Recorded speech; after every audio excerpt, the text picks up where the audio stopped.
साथियों, स्वागत है आपका हमारे चैनल ट्रिकी जीके में। कैसे हैं आप सब? जैसा कि आप सब लोगों को पता है कि हम लोग आने वाले एनटीपीसी एग्ज़ाम के लिए और ग्रुप डी एग्ज़ाम के लिए बहुत ही इंपॉर्टेंट प्रश्नों को देख रहे हैं जो कि प्रीवियस ईयर हैं।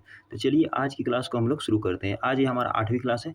चलिए क्वेश्चन और हमारा फर्स्ट है, किस देश की सीमाएँ सबसे बड़ी हैं? ऑप्शन नंबर 1 है भारत, ऑप्शन नंबर बी है यूएसए, ऑप्शन नंबर सी है चीन और ऑप्शन नंबर डी है रूस। तो जैसे सब लोगों को पता है कि सबसे बड़ा देश कौन सा है? रूस है। तो वही पूछा है किस देश की सीमा सबसे बड़ी है, तो कहेंगे भैया रसिया। रसिया की सीमा सबसे बड़ी है। चलिए अगले सवाल की ओर चलते हैं।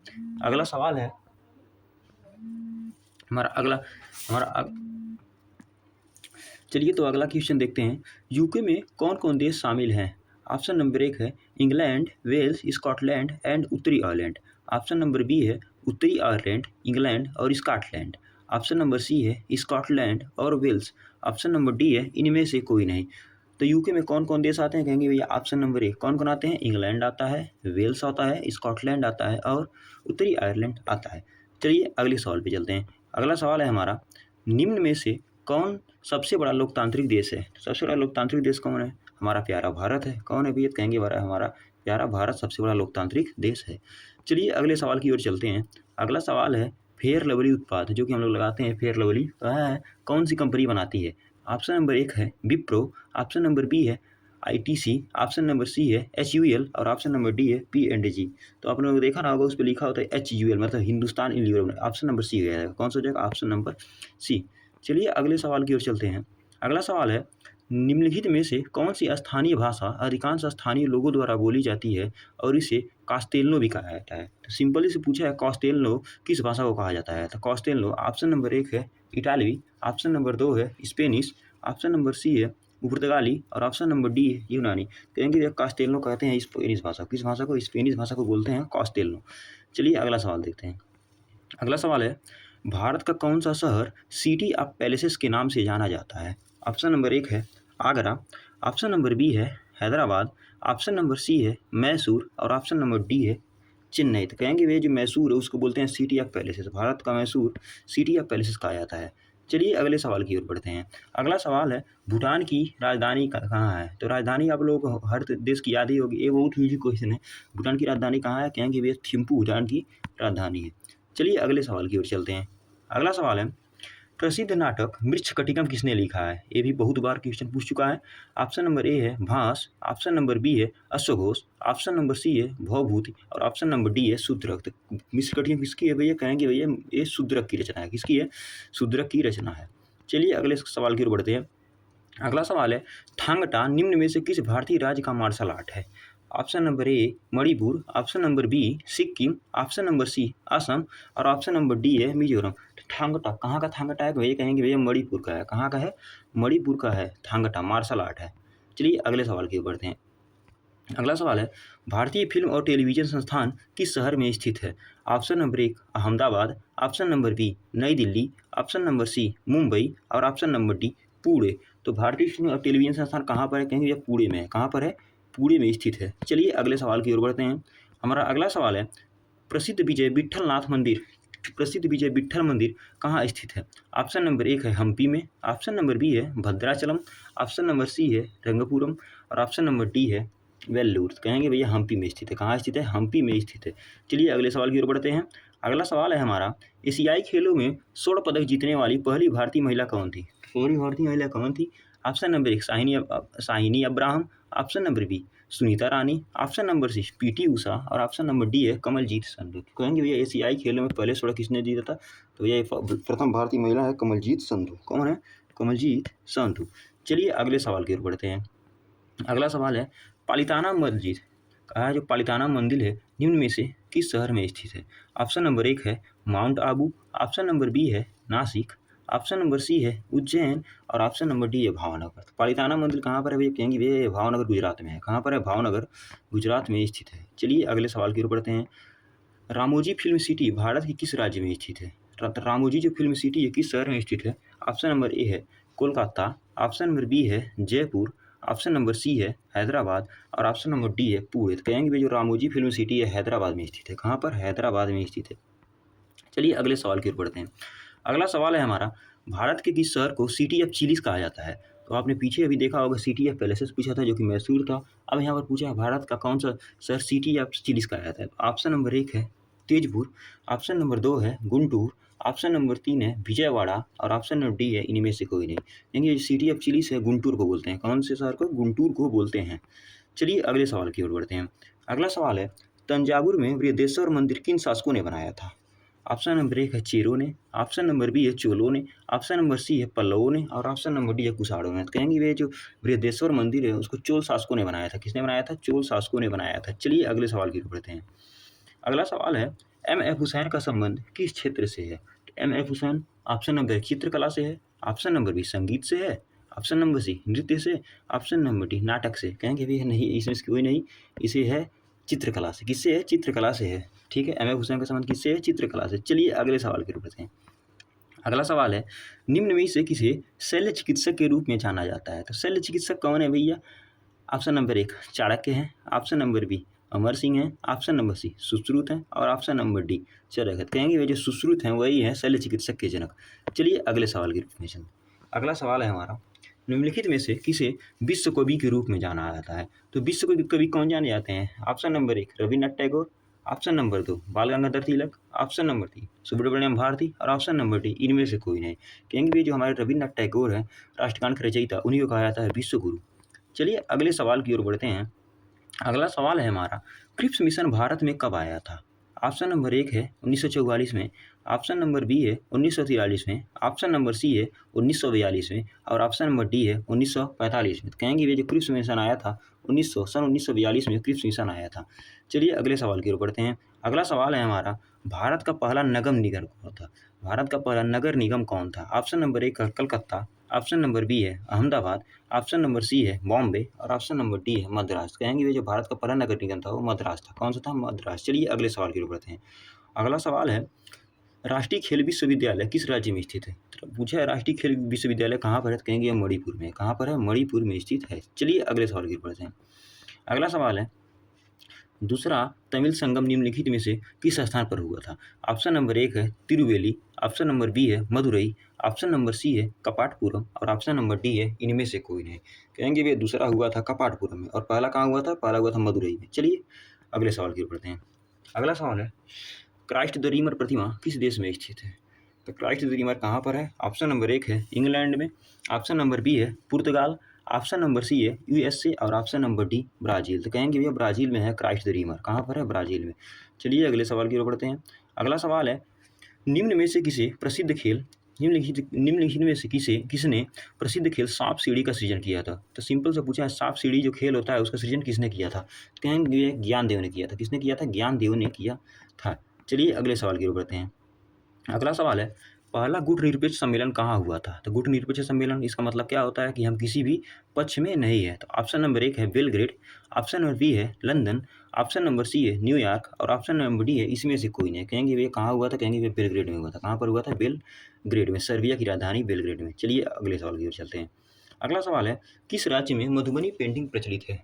ऑप्शन नंबर 1 है हिमाचल प्रदेश, ऑप्शन नंबर 2 है बिहार, ऑप्शन नंबर 3 है राजस्थान और ऑप्शन नंबर डी है तमिलनाडु। कहेंगे भैया जो मधुबनी पेंटिंग है कहाँ फेमस है? और बिहार में फेमस है। कहाँ पर? बिहार में फेमस है।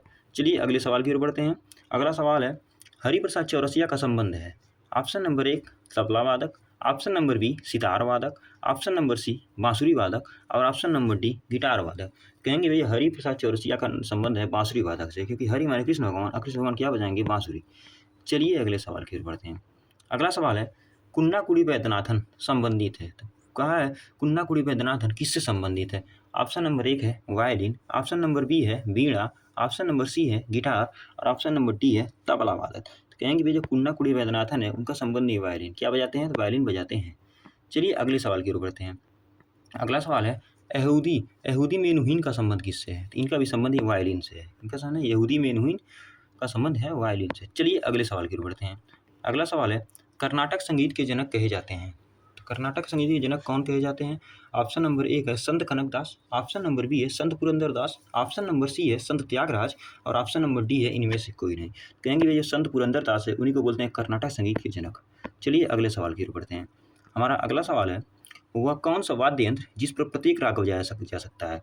मतलब 7 राग हैं, सा रे गा मा पा धा नी। इस प्रकार कौन सा ऐसा वाद्य यंत्र है जिस पर सब है? कहेंगे भैया सितार। सितार पे सारे राग हम लोग बजा सकते हैं। चलिए अगले सवाल की ओर बढ़ते हैं। अगला सवाल है, निम्न वाद्य यंत्रों में से कौन सा सबसे पुराना है? तो सबसे पुराना वाद्य यंत्र कौन सा है? ऑप्शन नंबर ए है बीड़ा, ऑप्शन नंबर बी है तबला, ऑप्शन नंबर सी है सितार और ऑप्शन नंबर डी है संतूर।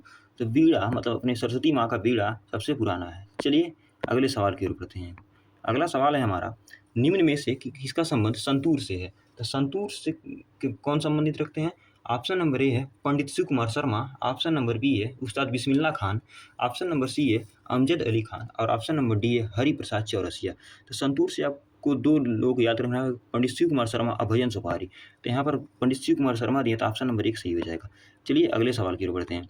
अब अगला सवाल है, बेगम अख्तर संबंधित हैं। तो बेगम अख्तर किससे संबंधित है? ऑप्शन नंबर ए है संगीत से, ऑप्शन नंबर बी है नृत्य से, ऑप्शन नंबर सी है लेखन से और ऑप्शन नंबर डी है चित्रकारी से। कहेंगे भैया संगीत से संबंधित हैं। चलिए अगले सवाल की ओर बढ़ते हैं। अगला सवाल है, किस पहर में राग भैरवी गायन सर्वाधिक उपयुक्त माना जाता है? तो राग भैरवी किस पहर में सिंपल सा है गाया जाता है? ऑप्शन नंबर 1 है रात में, ऑप्शन नंबर बी है सुबह में, ऑप्शन नंबर सी है शाम में और ऑप्शन नंबर तीसरे पहर में। कहेंगे भैया सुबह सुबह राग भैरवी सबसे उपयुक्त माना जाता है। चलिए अगले सवाल की ओर बढ़ते हैं। अगला सवाल है, उस्ताद अहमद अली खान का संबंध है। तो उस्ताद अमजद अली खान का संबंध है। ऑप्शन नंबर ए है सितार, ऑप्शन नंबर बी है सरोद, ऑप्शन नंबर सी है वायलिन और ऑप्शन नंबर डी है तबला। कहेंगे ये अमजद अली खान का संबंध है सरोद से। किससे संबंधित है? सरोद से। चलिए अगले सवाल की ओर बढ़ते हैं। अगला सवाल है, बिस्मिल्लाह खान का संबंध है। Option number A tabla, option number B shehnai, option number C sarod और ऑप्शन नंबर डी संतूर। कहेंगे ये बिस्मिल्लाह खान का संबंध है शहनाई से। किससे संबंधित है? शहनाई से संबंध है। चलिए अगले सवाल की ओर बढ़ते हैं। अगला सवाल है, गुदई महाराज निम्न में से कौन सा वाद्य यंत्र बजाते हैं? ऑप्शन नंबर ए है तबला, ऑप्शन नंबर बी है सितार, ऑप्शन नंबर सी है वायलिन और ऑप्शन नंबर डी है संतूर। तो कहेंगे भैया जो गुदई महाराज है क्या बजाते हैं? तबला बजाते हैं। क्या बजाते हैं? तबला बजाते हैं। चलिए अगले सवाल की ओर बढ़ते हैं। अगला सवाल है, किस वाद्य यंत्र के 2 प्रक्रम रुद्र और विचित्र हैं? तो रुद्र और विचित्र किस वाद्य यंत्र के 2 प्रक्रम हैं? ऑप्शन नंबर ए है सरोद, ऑप्शन नंबर बी है सितार, ऑप्शन नंबर सी है वीणा और ऑप्शन नंबर डी है संतूर। कहेंगे वे वीणा, इसका प्रक्रम है वीणा के। चलिए अगले सवाल की ओर बढ़ते हैं। अगला सवाल है, हिंदुस्तानी कंठ संगीत की रचना का संबंध हिंदुस्तानी कंठ संगीत की रचना का सबसे पुराना रूप है। तो हिंदुस्तानी कंठ संगीत का सबसे पुराना रूप पूछा है। ऑप्शन नंबर 1 है ध्रुपद, ऑप्शन नंबर बी है गजल, ऑप्शन नंबर सी है ठुमरी और ऑप्शन नंबर डी है इनमें से कोई नहीं। कहेंगे वे ध्रुपद है। कौन सा? ध्रुपद है। चलिए अगले सवाल की ओर बढ़ते हैं। अगला सवाल है, भारतीय संगीत नाटक अकादमी की स्थापना कब हुई थी? ऑप्शन नंबर ए है 1951 में, ऑप्शन नंबर बी है 1953 में, ऑप्शन नंबर सी है 1956 में और ऑप्शन नंबर डी है 1960 में। तो कहेंगे भैया जो भारतीय संगीत नाटक अकादमी का स्थापना हुआ था 1953 में, सन 1953 में हुआ था। चलिए अगले सवाल की ओर बढ़ते हैं। भारतीय लड़कियों के पहले पॉप गायन समूह का क्या नाम था? ऑप्शन नंबर ए है वीवा, ऑप्शन नंबर बी है रागा, ऑप्शन नंबर सी है आबा और ऑप्शन नंबर डी है स्पाइरल गर्ल। कहेंगे भैया भारतीय लड़कियों के पहले पॉप गायन समूह का नाम था वीवा। क्या नाम था? वीवा। ऑप्शन नंबर ए सही हो जाएगा। चलिए अगले सवाल की ओर बढ़ते हैं। अगला सवाल है, गंगूबाई हंगल का संबंध है। ऑप्शन नंबर ए हिंदुस्तानी शास्त्रीय नृत्य से, हिंदुस्तानी शास्त्रीय संगीत से, ऑप्शन नंबर बी है हिंदुस्तानी नाटक से, ऑप्शन नंबर सी है नौटंकी से और ऑप्शन नंबर डी है इनमें से कोई नहीं। कहेंगे भैया हिंदुस्तानी शास्त्रीय संगीत से। अगला सवाल देखते हैं। अगला सवाल है, एम एस सुब्बुलक्ष्मी का संबंध है। ऑप्शन नंबर ए है गायन, ऑप्शन नंबर बी है चित्रकला, ऑप्शन नंबर सी है संगीत और ऑप्शन नंबर डी है समाज सेवा। कहेंगे भैया एम एस सुब्बुलक्ष्मी का संबंध है गायन से। किससे संबंधित है? गायन से। चलिए अगले सवाल की ओर चलते हैं। अगला सवाल है, प्रतिष्ठित ग्रैमी पुरस्कार विजेता पंडित विश्वमोहन भट्ट एक प्रसिद्ध हैं। किसके लिए प्रसिद्ध हैं? ऑप्शन नंबर 1 है सलारी गिटार वादक है, ऑप्शन नंबर बी है सितार वादक है, ऑप्शन नंबर सी है शहनाई वादक है और ऑप्शन नंबर डी है पियानो वादक है। कहेंगे ये पंडित विश्वमोहन भट्ट एक हैं स्लाइड गिटार वादक। चलिए अगले सवाल की ओर बढ़ते हैं। अगला सवाल है, 2022 में किस एनआरआई को मरणोपरांत विज्ञान एवं अभियांत्रिकी के क्षेत्र में पद्म विभूषण से सम्मानित किया गया? ऑप्शन नंबर ए है Ratan Lal, option number B है Sanjay Rajaram, option number C है नरेंद्र सिंह कपानी और ऑप्शन नंबर डी है इनमें से कोई नहीं। कहेंगे भैया संजय राजाराम को। किसको? संजय राजाराम को। चलिए अगले सवाल की ओर बढ़ते हैं। अगला सवाल है डोलू कुनीता, जो डोलू कुनीता कहाँ का प्रसिद्ध लोक संगीत है? ऑप्शन नंबर ए महाराष्ट्र का, ऑप्शन नंबर बी कर्नाटक का, option number C Andhra Pradesh का और option number D West Bengal का। कहेंगे भाई जो डोलू कुनीता है कर्नाटक का लोक संगीत है। चलिए अगले सवाल की ओर बढ़ते हैं। अगला सवाल है इंडिया विंस फ्रीडम पुस्तक के लेखक कौन है? ऑप्शन नंबर ए है Mahatma Gandhi, option number B है मौलाना आज़ाद, ऑप्शन नंबर सी है जवाहरलाल नेहरू और ऑप्शन नंबर डी है जयप्रकाश नारायण। कहेंगे भैया मौलाना आज़ाद है। कौन है? मौलाना आज़ाद। चलिए अगले सवाल की ओर बढ़ते हैं। अगला सवाल है ए पैसेज टू इंडिया किताब के लेखक हैं? Option number A Victor Banerjee, option number B M Forster, option number C Minoo Masani और option number D Narsingh Chaudhary. तो कौन है? कहेंगे भैया एम फॉस्टर है। कौन है? एम फॉस्टर है। चलिए अगले सवाल की ओर बढ़ते हैं। अगला सवाल है तमिल साहित्य शिल्पकादिकारम के रचयिता कौन है? ऑप्शन नंबर एक Bharati, option number B Tiruvallur, option number C Ilango और ऑप्शन नंबर डी करिकालन। कहेंगे भैया इलांगो है। कौन है? इलांगो। चलिए अगले सवाल की ओर बढ़ते हैं। अगला सवाल है पुस्तक फ्रेंड एंड फौज के लेखक हैं? ऑप्शन नंबर एक है Sheikh Mujibur Rahman, option number B है। तो अगला सवाल है पुस्तक फ्रेंड एंड फौज के लेखक हैं? ऑप्शन नंबर एक है Sheikh Mujibur Rahman, option number B है Lord Alfred Tennyson, option number C है डॉक्टर एस राधाकृष्णन और ऑप्शन नंबर डी है राजीव गांधी। तो कहेंगे वे शेख मुजीबुर रहमान है। कौन है? शेख मुजीबुर रहमान है। चलिए अगले सवाल की ओर बढ़ते हैं। अगला सवाल है लाइफ ऑफ पाई नामक पुस्तक के लेखक कौन है? ऑप्शन नंबर एक है रोहिंग्टन मिस्त्री, ऑप्शन नंबर बी है यान मॉल्टन, ऑप्शन नंबर सी है कारोल सील्ड और ऑप्शन नंबर डी है पाइकल होलीवे। तो कहेंगे भैया यान मॉल्टल है लाइफ ऑफ पाई के लेखक। चलिए अगले सवाल की ओर बढ़ते हैं। अगला सवाल है बहुचर्चित पुस्तक परिसरन कथे के लेखक कौन है? ऑप्शन नंबर एक Srinivas Gowda, option number B Poornachandra Tejasvi, option number C Baraguru Ramachandrappa और ऑप्शन नंबर डी इनमें से कोई नहीं। कहेंगे भैया परिसरंद कथे के लेखक हैं पूर्णचंद तेजस्वी। कौन है? पूर्णचंद तेजस्वी। चलिए अगले सवाल की ओर चलते हैं। अगला सवाल है एज यू लाइक इट किसकी रचना है?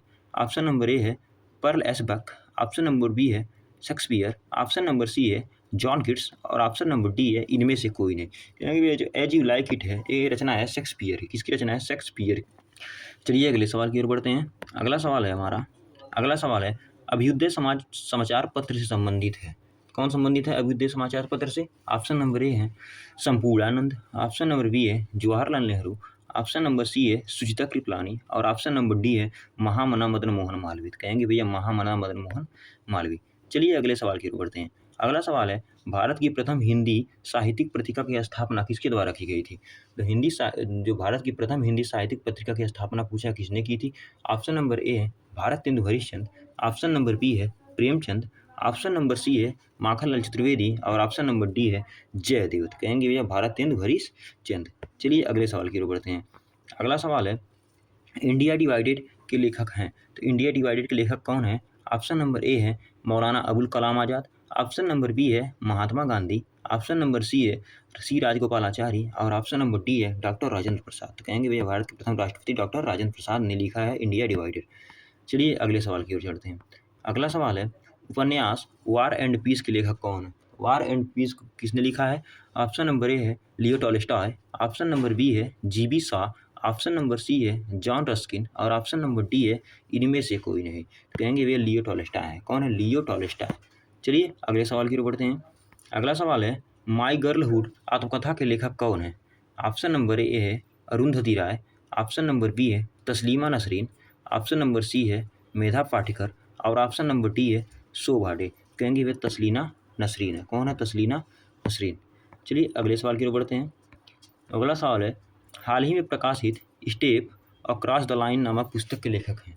स्टेप अक्रॉस द लाइन नामक पुस्तक के लेखक कौन है? ऑप्शन नंबर ए है Shobhaa De, option number B है Khushwant Singh, option number C है सलमान रुश्दी और ऑप्शन नंबर डी है तस्लीमा नसरी। कहेंगे भैया स्टेप अक्रॉस द लाइन के लेखक है सलमान रुश्दी। कौन है? सलमान रुश्दी हैं। चलिए अगले सवाल की ओर चलते हैं। गुड अर्थ नामक पुस्तक की रचना किसने की है? पर्ल एस बैक ने, ऑप्शन नंबर डी है अर्नेस्ट हेमिंग्वे ने, ऑप्शन नंबर सी है लेविस कैरोल ने, ऑप्शन नंबर डी है जोनाथन स्विफ्ट ने। तो कहेंगे भैया Pearl S Buck. Option number A है पर्ल एस बैक है। चलिए अगले सवाल की ओर बढ़ते हैं। भारतीय राष्ट्रीय गान का अंग्रेजी अनुवाद किसने किया था? ऑप्शन नंबर ए है Shri Aurobindo ji, option number B है Rabindranath Tagore, option number C है बीसी चटर्जी और ऑप्शन नंबर डी है सरोजिनी नायडू। तो कहेंगे भैया रविन्द्रनाथ टैगोर ने किया था। किसने किया था? रविन्द्रनाथ टैगोर ने। चलिए अगले सवाल की ओर चलते हैं। क्वेश्चन नंबर 65 है, मास्टर एज आई साहिम पुस्तक के लेखक कौन है? तो पूछा है मास्टर एज आई साहिम के लेखक कौन है? ऑप्शन नंबर एक है Mahatma Gandhi, option number B है Jawaharlal Nehru, option number C है शेक्सपियर और ऑप्शन नंबर डी है स्वामी विवेकानंद। कहेंगे भैया स्वामी विवेकानंद जी। कौन है? स्वामी विवेकानंद जी हैं। चलिए अगले सवाल की ओर बढ़ते हैं। अगला सवाल है, a brief history of time पुस्तक के लेखक कौन है? ऑप्शन नंबर एक Roger Penrose, option number B है Stephen Hawking, option number C है न्यूटन और ऑप्शन नंबर डी है जवाहरलाल नेहरू। तो कहेंगे भाई स्टीफन हॉकिंग ने लिखा है a brief history of time. चलिए अगले सवाल की ओर चलते हैं। अगला सवाल है, वेयर आर्ट दाऊ पुस्तक के लेखक कौन है? ऑप्शन नंबर ए है M F Hussain, option number B है Shabana Azmi, option number C है लता मंगेशकर और ऑप्शन नंबर डी है इनमें से कोई नहीं। तो हो जाएगा option number A M F Hussain है वेयर आर्ट दाऊ। चलिए अगले सवाल की ओर बढ़ते हैं। अगला सवाल है, the struggle in my life के लेखक कौन है? ऑप्शन नंबर ए है Nelson Mandela, option number B है Jawaharlal Nehru, option number C है बाल गंगाधर तिलक और ऑप्शन नंबर डी है गोपाल कृष्ण गोखले। तो कहेंगे भैया नेल्सन मंडेला जी है। कौन है? Nelson Mandela. चलिए अगले सवाल की ओर चलते हैं। अगला सवाल है, लाइफ डिवाइन पुस्तक के लेखक कौन है? ऑप्शन नंबर एक है अरविंद घोष, ऑप्शन नंबर दो है Mohandas Karamchand Gandhi, option number C है मुल्कराज आनंद और ऑप्शन नंबर डी है जवाहरलाल नेहरू। तो कहेंगे भैया अरविंद घोष जी है। कौन है? अरविंद घोष जी है। चलिए लास्ट क्वेश्चन पे चलते हैं। लास्ट क्वेश्चन है हमारा, मालगुडी डेज पुस्तक के लेखक कौन है? ऑप्शन नंबर एक है आर के नारायण, ऑप्शन नंबर बी है doctor Rajendra Prasad, option number C है अरविंद घोष और ऑप्शन नंबर डी है इनमें से कोई नहीं। कहेंगे भैया आर के नारायण है। तो ये हमारे सेशन का लास्ट क्वेश्चन था। इसी के साथ धन्यवाद।